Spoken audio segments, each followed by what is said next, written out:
Mapalad ang mga taong inaaming nagkulang sila sa Diyos, dahil makakasama sila sa kaharian ng Diyos. Mapalad ang mga naghihinagpis, dahil aaliwin sila ng Diyos. Mapalad ang mga mapagpakumbaba, dahil mamanahin nila ang mundo.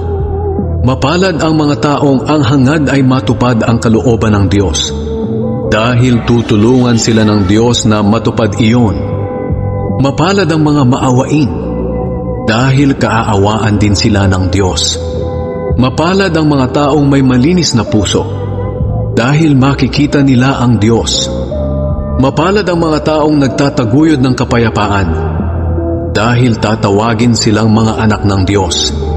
Mapalad ang mga dumaranas ng pag-uusig, dahil sa pagsunod nila sa kalooban ng Diyos, dahil makakasama sila sa kaharian ng Diyos. Mapalad kayo kung dahil sa pagsunod ninyo sa akin ay iniinsulto kayo, inuusig at pinaparatangan ng masama. Ganoon din ang ginawa nila sa mga propeta noong una. Kaya magalak kayo dahil malaki ang gantimpala ninyo sa langit.